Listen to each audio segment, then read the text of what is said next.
starts day 2 of our adventure. So before making our way back to Fort Lauderdale, decided to hit a few stops. Got to make sure that boat tour is done right. B, there's a small fishing town called Goodland, actually not too far from Naples, or more so south of Naples. So I said, hey, might as well check that out and see what it's like. So let's see where the day takes us when we hit this fishing town.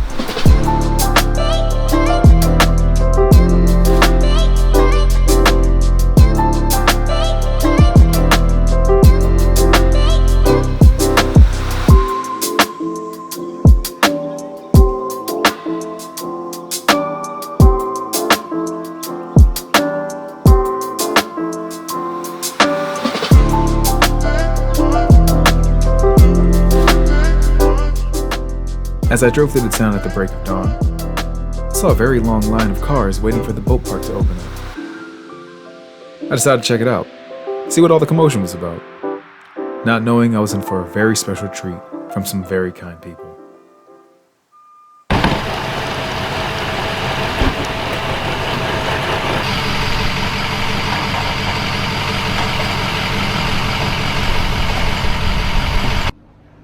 I just met this wonderful couple, Ray and JoJo, and they did the most kindest thing for me today, and that was to allow me on their boat in Goodland. What's this place called? Goodland Park?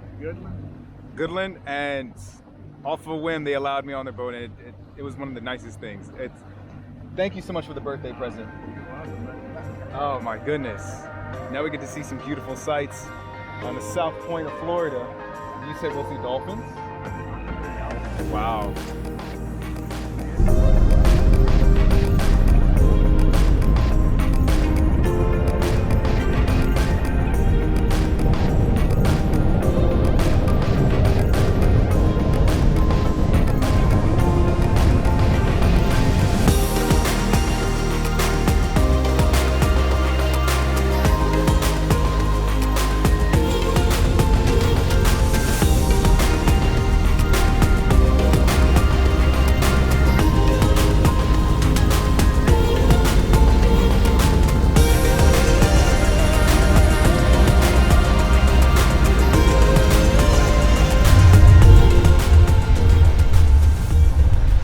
Wow, these are the remnants of the dome home.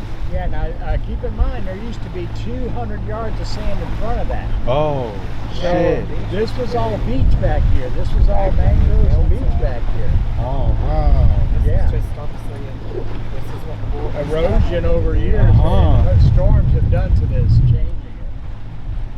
It's like 7 foot deep right here as far as the water goes. Damn. But the current rips are here. You see the water boiling? Mm-hmm. That's just the current ripping. Ray continued to explain that a very wealthy man in the 80s built these homes as a fully sustainable vacation getaway for him and his family. But now, after all these years and the erosion, these homes have become a habitat for the rich marine life in this area.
What a crazy, unbelievable adventure.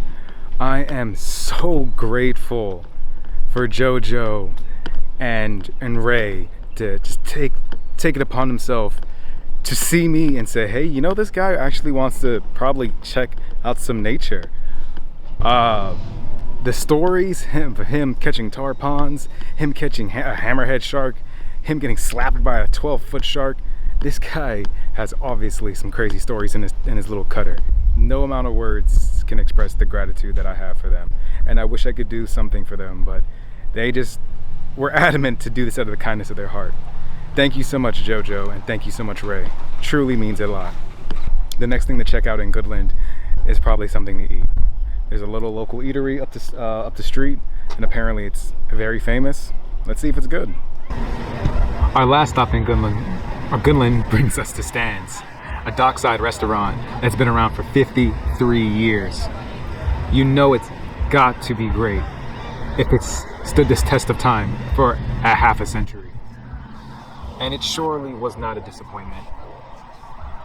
When you do visit, I highly recommend the blackened groper sandwich. I will admit I'm a little biased because it was recommended to me by the current owner. His name's Steve, the son of the late great Stan.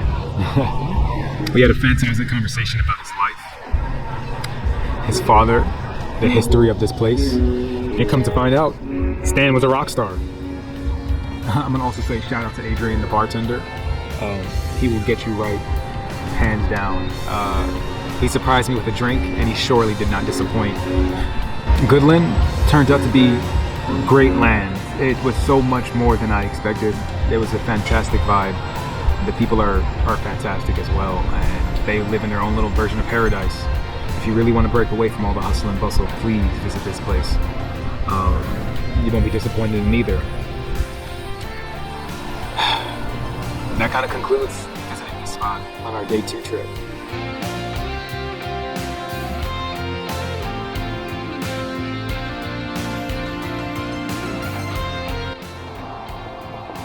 Adios for now, Goodland.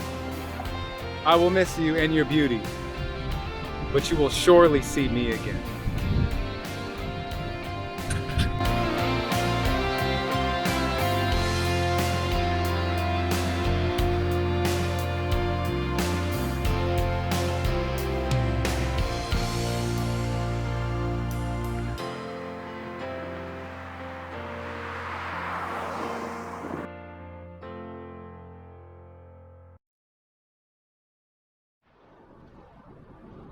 Even though I said I wasn't going to stop anywhere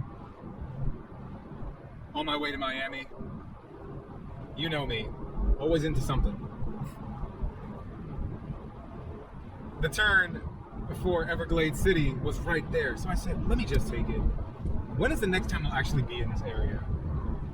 So, let's check it out. Let's drive through it and see what is there to see, what is there to do. Even though we did that boat tour this morning, we can do another one.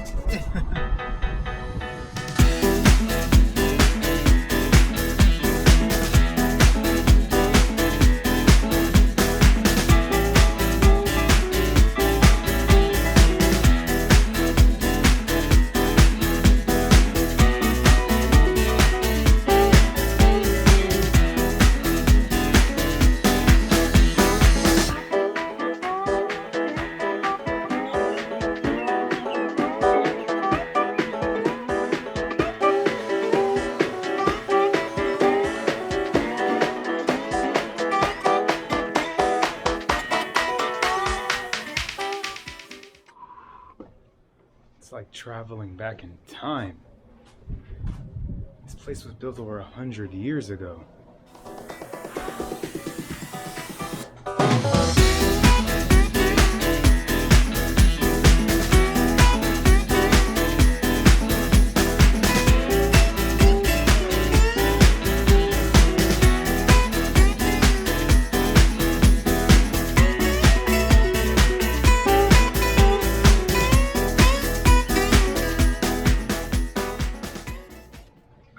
A little museum called the Smallwood Store.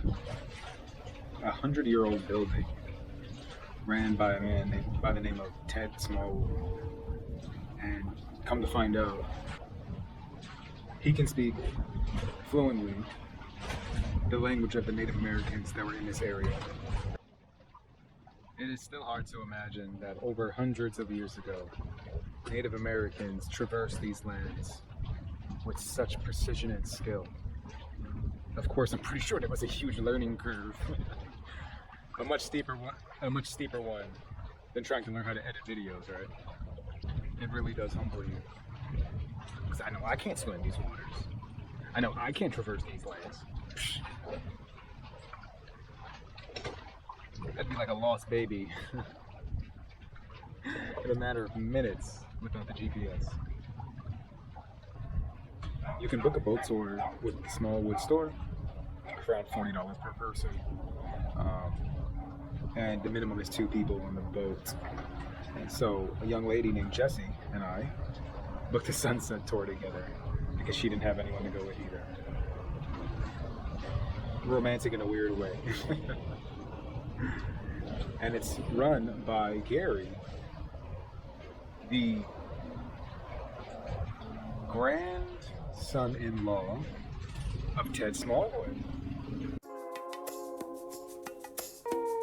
As the evening started to approach and the sun its descent, Jesse and I boarded with Captain Gary and we set sail. Our first stop on the tour, Captain Gary wanted to show us that Chokoloskee was a pretty damn old island. Started doing this stuff as far back as 3000 BC. So you can go there and look at that. I was thinking about trying to run way down to Pavilion and see if the white pelicans are there, and we maybe will still have time to do that. But if they've came in, it's just been in the last few days. It's time.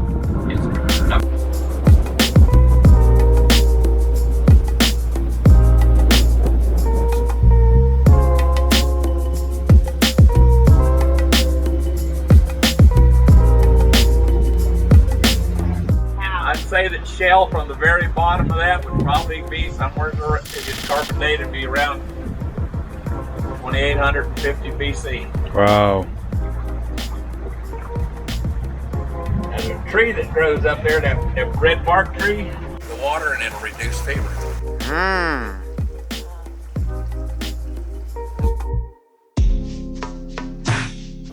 After a brief explanation of his own upbringing on Chokoloskee, along with the pirate's legend, Captain Gary hauled Jesse and I to an uninhabited island called Pavilion Key.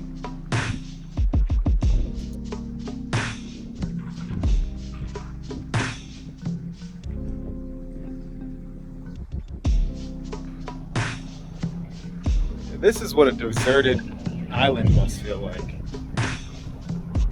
Now I understand why Mel Gibson went crazy with Wilson. I could never. Beautiful though. It's a beautiful place to stay for a few days, right? But not for a lifetime. Oh shit. Ooh.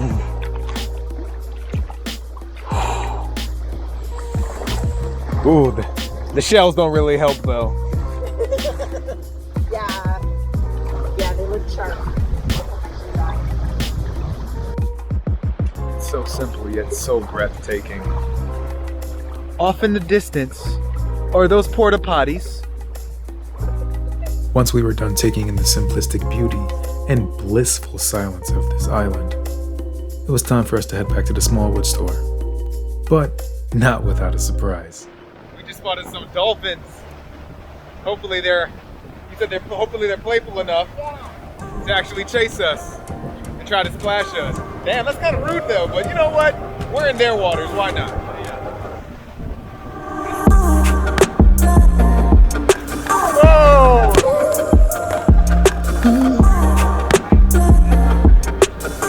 There's multiple!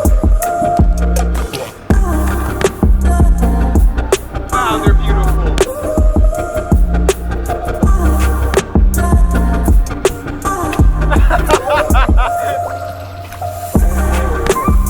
But damn it, why are we not fast enough?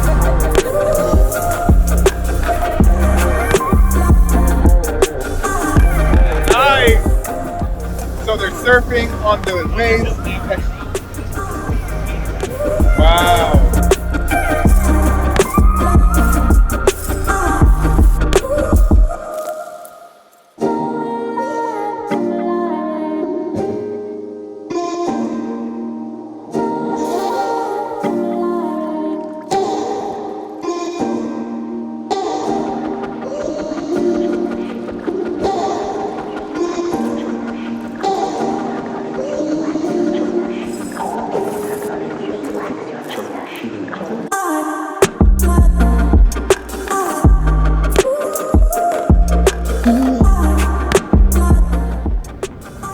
as we ride off into the sunset. That concludes our adventures in the Everglades. Hope you enjoyed the video. I'll see you in the next one.